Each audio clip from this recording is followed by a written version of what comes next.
তাহলে আজকের টপিক হলো আমাদের কি বলে রিচ টেক্সট আর এলিভেটেড বাটন। ঠিক আছে, বাটন আর রিচ টেক্সট, এই দুটো টপিক আজকের। সো আমরা শুরুতে একটা স্ক্যাফোল্ড নিয়ে এখন তারপর এই জায়গায় এর বডি বডি নেওয়ার পর অ্যালাইনমেন্ট সেন্টার করে দিব। ঠিক আছে, সেন্টার করে দিব। নর্মালি কোনো উইজেট যখন শিখবো আমরা এইভাবে আর কি মোটামুটি একটা অ্যালাইনমেন্ট নিয়ে ওটাকে ট্রাই করবো হলো মাঝখানে নিয়ে যাওয়ার, ডিবাগিং হোক ততক্ষণে। ওকে, তো অ্যালাইনমেন্ট নিয়ে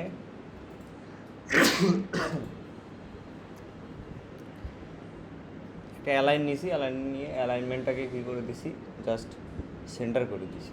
ঠিক আছে, বিল্ড হয়ে গেছে। ছোটো অ্যাপ আমাদের, বিল্ড হতে টাইম লাগে না। তো দেন অ্যালাইন উইজেটের চাইল্ডে নিব হলো রিচ টেক্সট। ঠিক আছে, রিচ টেক্সটকে নিব। আর রিচ টেক্সট নিলে এর রিকোয়ার্ড প্যারামিটার বা আর্গুমেন্ট কি টেক্সট। তার মানে রিকোয়ার্ড আর্গুমেন্টের টেক্সট আমাকে কি করতে হবে, দিতেই হবে। ঠিক আছে, ইনলাইন স্প্যান, তো এইটা আমাকে টেক্সট কি করতে হবে, দিতেই হবে। তো এখন যদি আমি স্ট্রিং দেওয়ার ট্রাই করি তাহলে কিন্তু লাল দাগ আসতেছে, তার মানে এটা আসলে স্ট্রিং হিসেবে নিবে না। এটাকে আমি যদি টেক্সট স্প্যান দিই তাহলে এটাকে কী করলো, নিয়ে নিল। ঠিক আছে, তো এই হোভার করলে দেখাচ্ছে ইনলাইন স্প্যান দেখায়। এটা একটা মানে প্রবলেম আর কি এই জায়গায়, যে দেখে বোঝা হবে না যে ইনলাইন স্প্যান। আমি সারাদিন যদি এখানে ইনলাইন স্প্যান লিখি তারপরে কিন্তু কোনো কাজ হবে না, লাল দাগ দেখাবে। এটা হচ্ছে abstract classes can be instantiated. সে অ্যাবস্ট্রাক্ট যে ক্লাসগুলো আছে সেগুলো ডিরেক্টলি ইউজ করা যায় না। ঠিক আছে, অ্যাবস্ট্রাক্ট ক্লাস ওগুলো ডিরেক্টলি ইউজ করা যায় না। সেক্ষেত্রে আমাদের মনে রাখতে হবে যে রিচ টেক্সট যদি থাকে তাহলে তার মধ্যে কি থাকবে, টেক্সট স্প্যান থাকবে। মানে টেক্সটের মধ্যে কি থাকবে, টেক্সট স্প্যান।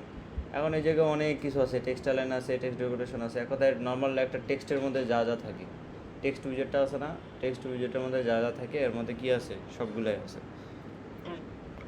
টেক্সট স্প্যান যেটা আছে এটার মধ্যে বেশ কয়েকটা জিনিস আছে। এটা হলো চিলড্রেন আর এটা হলো টেক্সট।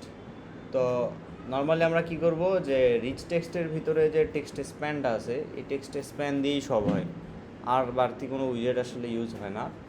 তো টেক্সটের মধ্যে টেক্সট স্প্যান ঢুকাইছি। তো মনে রাখতে হবে যে প্রথম যে টেক্সট স্প্যানটা আছে রিচ টেক্সটের মধ্যে কি প্রথম যে টেক্সট স্প্যানটা আছে সেটার আমরা কি ইউজ করি, চিলড্রেন ইউজ করি। ঠিক আছে, চিলড্রেন ইউজ করে দেন আমরা ওখানে কি দিই, লিস্ট দিই। এখন এটার কাহিনী কি, রিচ টেক্সটের আসলে কাজ কি, সো ওটা আমরা এখনই বুঝতে পারবো। এই যে চিলড্রেনগুলো নিচ্ছে সব কি ইনলাইন স্প্যান, মানে কি টেক্সট স্প্যান দিতে হবে, তাই না? ইনলাইন স্প্যান মানে হলো টেক্সট স্প্যান দিতে হয়। সো আমি কয়েকটা টেক্সট স্প্যান দিই। তো সাপোজ 2টা দিলাম, 3টা দিই, তাহলে ভালো বোঝা হবে টেক্সট স্প্যান। তো এখন এখানে দেখলে বুঝতে পারবো যে রিচ টেক্সট আছে, এর মধ্যে টেক্সট আছে, টেক্সট স্প্যান ঢুকাইলাম। এই প্রথম যে টেক্সট স্প্যানটা আছে টেক্সটের মধ্যে সেটার কি ইউজ করতেছি, চিলড্রেন। ঠিক আছে, কিন্তু পরের যে টেক্সট স্প্যানগুলো আছে সেগুলোর মধ্যে আর কি চিলড্রেন ইউজ করবো না। মানে চিলড্রেনের মধ্যে কি ঢুকাইছি, আরও 3টা টেক্সট স্প্যান ঢুকাইছি না। তো জাস্ট আমার হলো করবে 3টা টেক্সট স্প্যান আসলে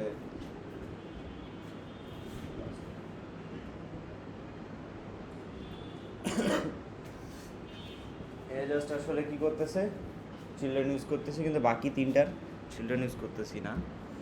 তাহলে পরের 3টার ক্ষেত্রে এই যে টেক্সট লিখবো, এখন যদি আমি টেক্সট লিখি তাহলে আবার কি নিচ্ছে, স্ট্রিং নিচ্ছে না। তো এই যে টেক্সট স্প্যানগুলো আছে না, টেক্সট স্প্যানগুলোতে আসলে স্টাইলিং করা যায় টেক্সটের মতোই। ঠিক আছে, এই যে যেমন টেক্সট স্প্যানের উপর যদি হোভার করি তাহলে আমরা দেখবো যে টেক্সট আছে, তারপর কি আছে, স্টাইল আছে। আবার কি আছে, চিলড্রেন আছে। তো চিলড্রেন আর টেক্সট মেবি একসাথে ইউজ করা যায় না, করা গেলেও যাইতে পারে, বাট আমরা কখনো ইউজ করবো না। সো প্রথম টেক্সট স্প্যানের চিলড্রেন নিব, ওই টেক্সট স্প্যানের ভিতরে কি করব, বাকি সব টেক্সট স্প্যানগুলো নিব। ঠিক আছে, খুবই সিম্পল। তাহলে এই টেক্সট স্প্যান, ভিতরে টেক্সট স্প্যানগুলো কিসের মতো, টেক্সটের মতোই। একটা নর্মাল যে টেক্সট উইজেট আছে সেই টেক্সট উইজেটের মতোই। যেমন মাই নেম দিয়ে আমি আর কিছু লিখলাম না, লেখার পর নর্মাল এটা যেমন আছে তেমনই থাকলো। ঠিক আছে, তারপর ঠিক করি আগে, তারপর নেক্সট যে টেক্সটটা আছে এই টেক্সটের মধ্যে আমরা দিব কি, যে ইজ দিব। ঠিক আছে, ইজ দিব, দিয়ে এর মধ্যে স্টাইল করব, দেখো same to same text style. ঠিক আছে, তারপর হলো ফন্ট ওয়েট ডট বোল্ড। তাহলে এই স্প্যানের মধ্যে আমরা কি করলাম, ইজ ইউজ করে, টেক্সট ইউজ করে বহুত কিছু করলাম, কিন্তু আমাদের লেখাটা দেখা যাচ্ছে না আসলে। এটার রিজন কি, এটার রিজন মেবি অ্যালাইন উইজেট সেন্টার, যাকে একটা কন্টেনার দিয়ে র্যাপ করি, দেখি আসে কি না।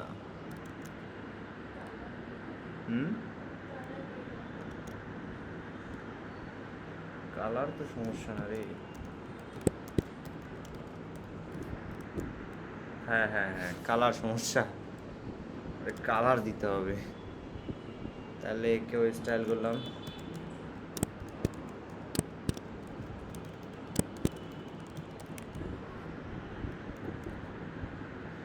রিচ টেক্সটের মধ্যে কালার দেওয়া যায় না, না কালার দেওয়া যাচ্ছে না।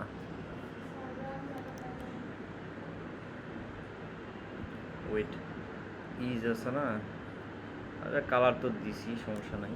তাহলে এই টেক্সট স্প্যানে কী করবো, আবার টেক্সট দিব। ঠিক আছে, কবির হোসেন দিলাম, যে স্টাইল, টেক্সট স্টাইল, তারপর হলো কালার ডট ব্ল্যাক। ওকে, তাহলে এই যে আমার পুরা লেখাটা দেখা যাচ্ছে না, পুরো লেখাটা দেখা যাচ্ছে তাই না? তাহলে এইখানে ডিফারেন্সটা কি বোঝা যাচ্ছে? আচ্ছা, এই লেখাটার সাইজ যদি আমরা একটু কী করি, বাড়ায় দিই, ইজের সাইজটা কত 20 করে দিলাম, তাহলে এবার বোঝা যাচ্ছে। হ্যাঁ, তাহলে এখন এইটা দেখে কি বোঝা গেছে রিচ টেক্সটের কাজ কি। আমরা নর্মাল যে টেক্সটগুলো ইউজ করতেছিলাম সেটাতে যদি আমরা স্টাইলিং করি তাহলে পুরা টেক্সটেরই কী হয়ে যায়, স্টাইলিং হয়ে যায়। ঠিক আছে, কিন্তু রিচ টেক্সট ইউজ করার ফলে আমাদের কি হচ্ছে, যে পুরা লেখার মধ্যে পার্টিকুলার কিছু ওয়ার্ড, যেমন এখান থেকে এই পর্যন্ত, এখানে ইজ কবির আছে না, তা আমি কি করব, ইজটা আমি এখান থেকে কাটে দিলাম। সাপোজ আমি জাস্ট নামটা যদি হাইলাইট করতে চাই, নামটা জাস্ট হাইলাইট করব, এখানে ইজ দিয়ে একটা স্পেস দিলাম, জাস্ট কবিরটা হাইলাইট করব। ঠিক আছে, এখান থেকে কবির দিলাম, আর এখান থেকে কী করলাম, কবির কাটে দিলাম। ঠিক আছে, তো তারপর যদি আমি হট রিলোড দিই, তাহলে মাই নেম ইজ কবির যে লেখাটা আছে সেই কবির লেখাটা কী হয়ে গেল, মোটা হয়ে গেল। কারণ কি, কারণ এখানে আমরা প্রত্যেকটা টেক্সটের কী করছি, আলাদা আলাদা করে স্টাইলিং করছি। প্রত্যেকটা টেক্সটের স্টাইলিং কী হয়েছে, আলাদা আলাদা হয় নাই। যেমন এই টেক্সট স্প্যানের স্টাইলিং কী হয়েছে, জাস্ট কালার দিছে। এই টেক্সট স্প্যানের স্টাইলিং কেমন হয়েছে, এই টেক্সট স্প্যানের এর স্টাইলিং কিন্তু কী হয়েছে, যে কালার তো ব্ল্যাক হয়েছে, আবার ফন্টের ওয়েটটা কত বেশি না, বোল্ড করে দিছি না, আবার ফন্টের সাইজ কত করে দিছি, 20 করে দিছি। তার মানে এইখানে একটা রেঞ্জ অফ থাকলেও, তাহলে আমি আরও যদি টেক্সট অ্যাড করতে চাই তাহলে এর মধ্যে অ্যাড করতে পারবো AKM কবির হোসেন। তাহলে এই যে AKM কবির, তারপর কি হোসেন, তো এইভাবে করা যাবে। আবার হোসেনের পর সাপোজ আরেকটা টেক্সট স্প্যান আমরা দিতে পারবো। ঠিক আছে, আমাদের ইচ্ছা, এখানে নিয়ে টেক্সট দিলাম, টেক্সটের পর পাটোয়ারি, সো ওর নাম এই পাটোয়ারি। ঠিক আছে, তাহলে স্টাইল করে, মানে এক কথায় হোসেনের পরে আরেকটা ওয়ার্ড দিলাম আর কি। তো গ্যাপ দিয়ে দিয়ে মানে বিভিন্ন, এক কথায় আমি যতটুকু ইচ্ছা যতটুকু খুশি ততটুকু কী করতে পারবো, বোল্ড করতে পারবো, মানে পুরা লেখাটা বাদ দিয়ে, এবং যত জায়গায় মানে আমার দরকার তত জায়গায় করতে পারবো। আমি এটাই বুঝাচ্ছি এতক্ষণ ধরে। সো এটা এখানে স্টাইল করব, টেক্সটের স্টাইল, যে পাটোয়ারি যেটা আছে এটার কালার চেঞ্জ করবো আমরা, কালার্স ডট অ্যাম্বার, ঠিক আছে। সাপোজ এই যে পাটোয়ারি লাস্টে কী হয়ে গেল, অ্যাম্বার কালার হয়ে গেছে। ওকে, আমার চাইলে একে ফন্ট সাইজ বাড়ায় দিতে পারবো, 22 করে দিব। তারপরে হলো ফন্ট ওয়েট করে দিব, ফন্ট ওয়েট ডট, সাপোজ একটু বেশি মোটা করবো এটাকে, W900 দিয়ে দিলাম, কোনো ধরনের কোনো সমস্যা নেই, হতেই পারে। এই যে লাস্টে কি পাটোয়ারি, তাই এটা লাগিয়ে গেছে না, হ্যাঁ। তাহলে টেক্সট কি লাগে যায়, তা হয় আমাকে এই হোসেনের পরে একটা স্পেস দিতে হবে, আর নাহলে পাটোয়ারির সামনে একটা স্পেস দিতে হবে, ঠিক আছে, এই স্পেসটা আনার জন্য। তা আমরা হোসেনের লাস্টেই দিই। সো আমরা নর্মালি ট্রাই করি কি, যে কোনো লেখার কী দেই, কিসে দেই, লাস্টে একটা করে কী রাখার, স্পেস রাখার, তাহলে আর ভুল হয় না আর কি, ঠিক আছে। এই যে লাস্টে একটা করে স্পেস রাখছি, তাহলে আমার কী হয়ে গেল, এই যে সবার মাঝখানে কী হয়ে গেলো, স্পেস হয়ে গেল, ঠিক আছে। তো রিচ টেক্সটের কাজ আসলে এতটুকুই, মানে আমরা জাস্ট কি বুঝাইলাম আমি, যে এখানে my name is AK-M Kabir Hossain Patwari, মানে এইখানে এই লেখাটা কি করলাম, হাইলাইট করলাম। আর আমি এই যে AK-M কবির যে লেখাটা আছে তার নিচে কি করতে পারবো, আন্ডারলাইনও আনতে পারবো না। তাহলে আন্ডারলাইন আনার ইয়াটা হলো টেক্সটের স্টাইলে দেখতে হবে। টেক্সটের স্টাইলে এই যে টেক্সট স্টাইলে একটা ইয়া আছে, টেক্সট স্টাইলে অথবা টেক্সট স্প্যান, এটার একটাতে স্টাইল তো আছে।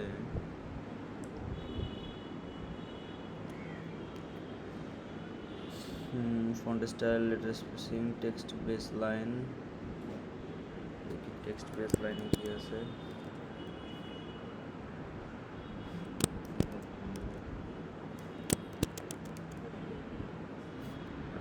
না এটা না,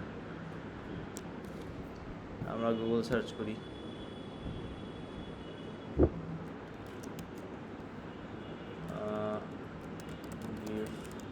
আন্ডারলাইন টেক্সট ফ্লাটার, ঠিক আছে, how to underline text in Flutter. তো এরকম করে আসার পর আমরা কি দেখতেছি, যে decoration, text decoration dot underline দিয়ে করা যায় আর কি।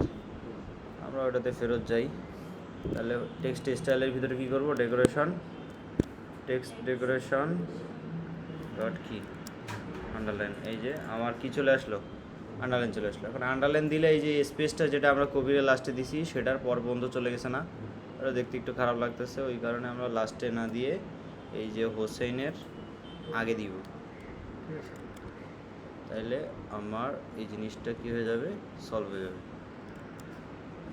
এই যে আমার যে স্পেসটা ছিল ওই পর্যন্ত, ওই স্পেসটা আর থাকলো না, ঠিক আছে। এর পর্যন্ত বোঝা গেছে রিচ টেক্সটের কাজ। সো এতটুকু হলো রিচ টেক্সটের কাজ। এখন আমরা দেখব হলো এলিভেটেড বাটন, ঠিক আছে, মানে হলো একটা বাটনের কি কি প্রপার্টি থাকে সেটা, বাটন তো স্টেটলেস উইজেট, মাই হোম পেজ, সেম নামে দেয়নি না, ওকে। স্ক্যাফোল্ড এখানে দিব হলো বডি, আর বডির মধ্যে আবার অ্যালাইন উইজেট নিয়ে অ্যালাইনমেন্ট ডট সেন্টার, বাস। দেন হলো আমরা এখানে নিব হলো চাইল্ডের মধ্যে নিব হলো এলিভেটেড বাটন, ঠিক আছে। আর এলিভেটেড বাটন নিলে লাল দাগ আসবে, কারণ এখানে কি required parameter on pressed is required, আরেকটা কি required parameter child is required. তার মানে দুইটা প্যারামিটার কি আছে এখানে রিকোয়ার্ড, একটা হলো অন প্রেসড আর একটা হলো চাইল্ড, দুইটা আর্গুমেন্ট। তাহলে অন প্রেসটা দিয়ে দিই, আচ্ছা, অন প্রেসটা শুরুতে দিয়ে দিলাম, দিয়ে এই যে ব্র্যাকেট, দেন হলো কি চাইল্ড, তাই না? পরেরটাতে চাইল্ডের মধ্যে আপাতত আমরা কি টেক্সট রাখলাম আমরা যে সাবমিট, আমরা একটা সাবমিট বাটন বানাবো আর কি, এটা দিয়ে দিই। তো আমরা সুন্দর মতো দেখতে পারবো যে এই যে সেন্টারে, এটা দেখা যাচ্ছে কিনা জানি না, বাট সেন্টারে আমাদের একটা সাবমিট বাটন হয়েছে, যেটা চতুর্দিকে কি একটা এলিভেশন আছে, ঠিক আছে? এলিভেশন মানে হলো একবারে দেখছিলাম আমরা যে সাইডের কর্নারগুলোতে কিছু শ্যাডো থাকে, ছোট ছোট কি শ্যাডো থাকে, ওইটাকে আমরা বলতেছি এলিভেশন। তো এখন এইখানে ক্লিক করলে কি হবে? এই যে ক্লিক করতেছি এরকম করে রঙিন হচ্ছে না, তো এইটাকে বলতেছে স্প্ল্যাশ। কি বলতেছে? স্প্ল্যাশ। এই যে ক্লিক করলে যেটা রঙিন হচ্ছে এটাকে আমরা বলতেছি কি স্প্ল্যাশ, ঠিক আছে? তো ইলেভেটেড বাটনে on pressed, on long pressed, on hover, on focus change. আচ্ছা, অন হোভার কিন্তু ফোনে কাজ করবে না, অন প্রেসড আর অন লং প্রেসড ফোনে কাজ করবে।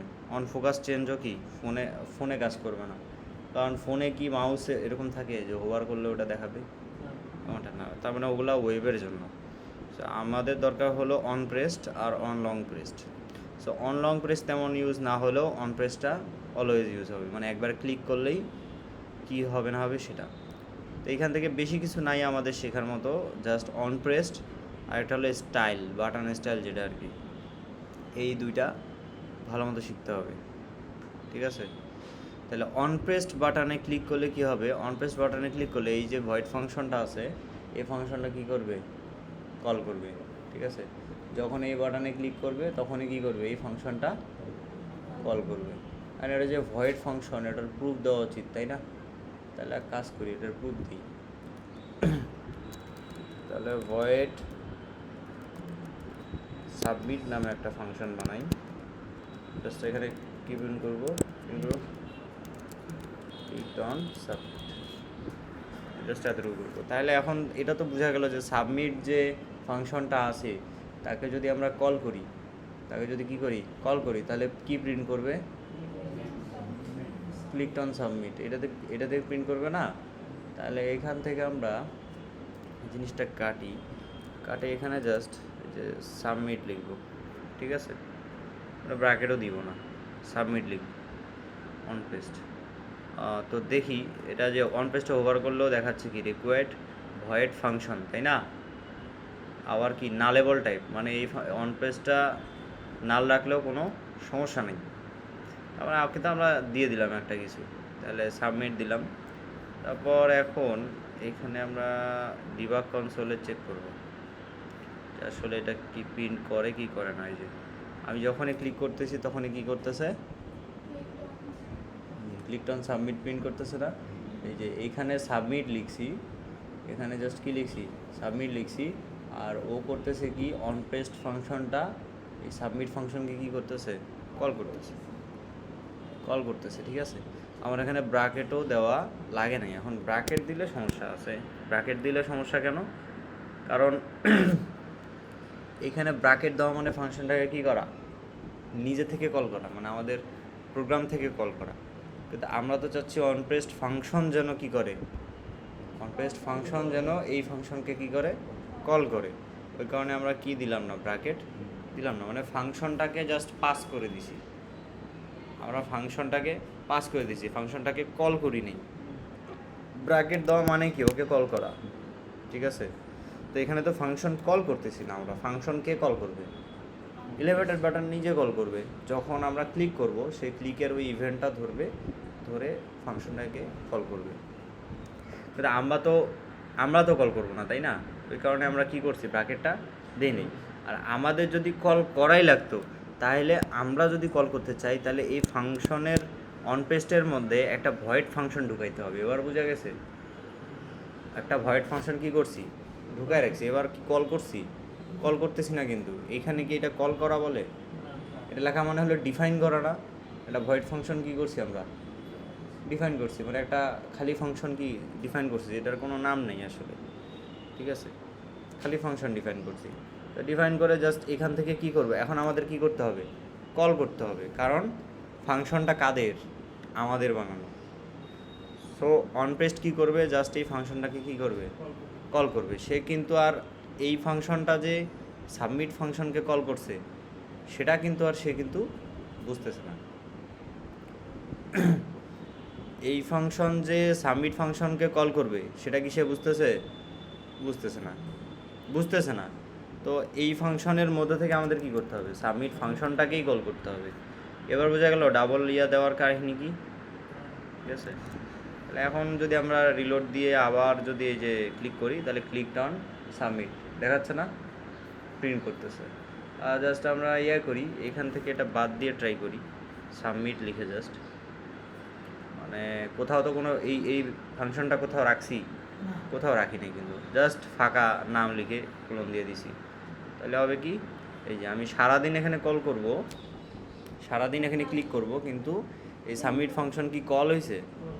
কল হয়নি, কারণ আমরা অনপেস্টের মধ্যে ঢুকাইছি কাকে? এই পুরা জিনিসটাকে অনপেস্টের মধ্যে ঢুকাইছি না? কিন্তু এই পুরা জিনিসটা তাহলে অনপেস্টে ঢুকছে, অনপেস্ট ফাংশন শুধুমাত্র এই ফাংশনকে কল করবে, এই যে ফাংশনটা আমি ওকে দিলাম তাকে কল করবে।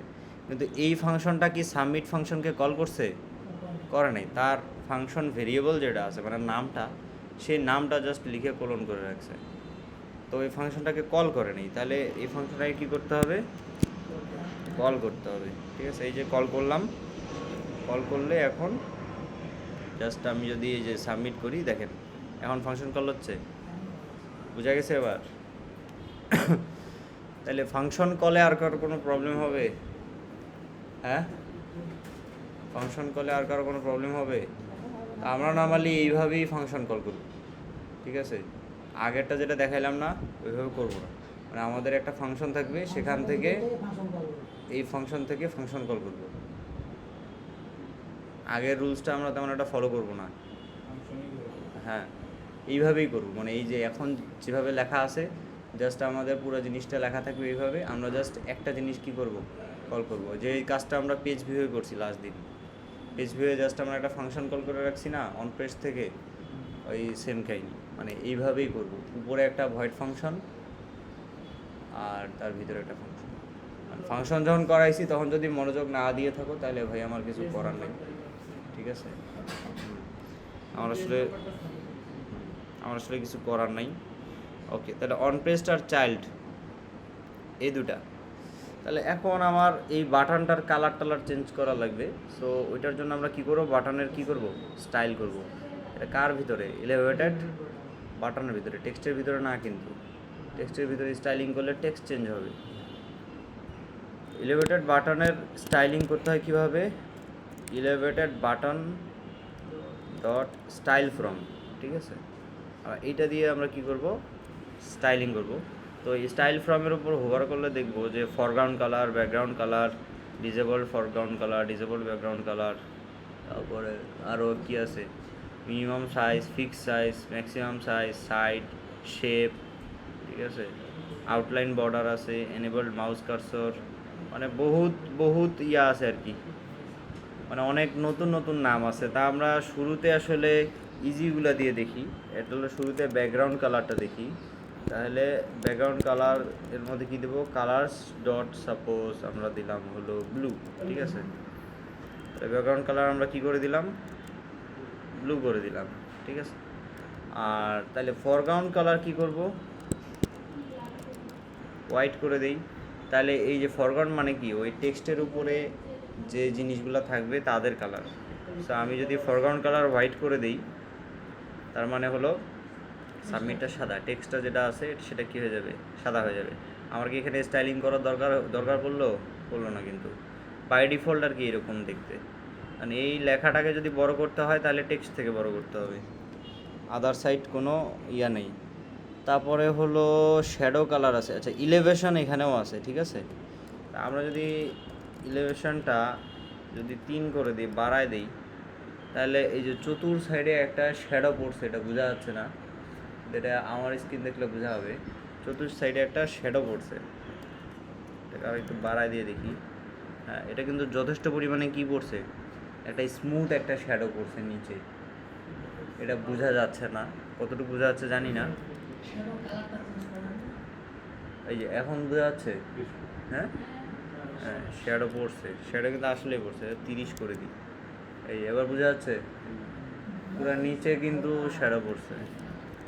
এটা স্ক্রিনে দেখলে বোঝা হবে, স্ক্রিনে একদম পুরো ক্লিয়ার। তো ইলেভেশন করে কি জাস্ট আমাদের একটা শ্যাডো নিয়ে আসবে বাটনের নিচে। So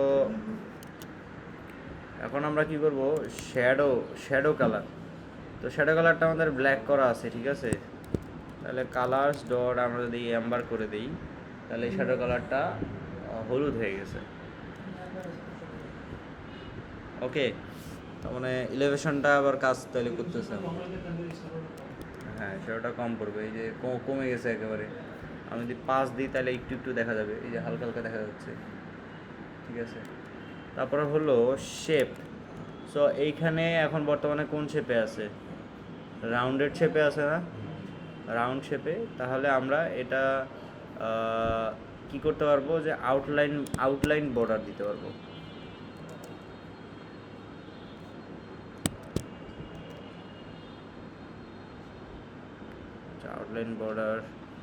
outlined border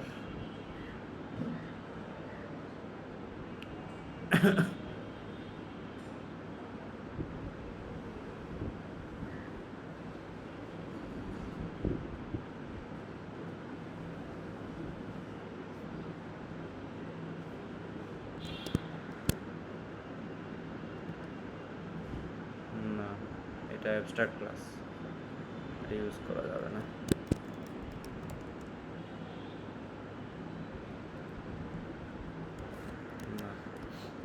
outlined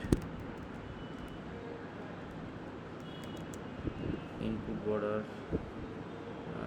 outlined input border can be assigned to the parameter outline border. So এখানে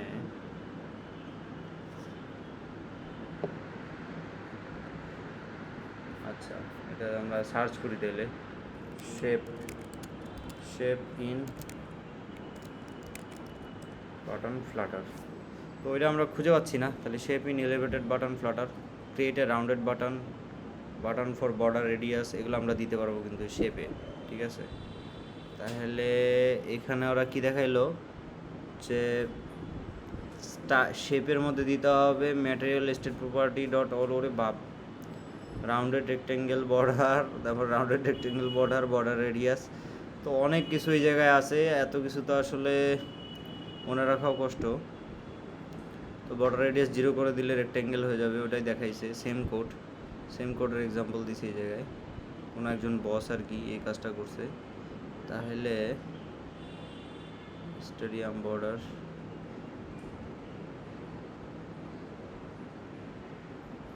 কি বলছে, রাউন্ডেড রেক্টেঙ্গেল বর্ডার রেডিয়াস। আচ্ছা আমরা এই শেপের মধ্যে জাস্ট রাউন্ডেড রেক্টেঙ্গেল বর্ডারটা ইউজ করি,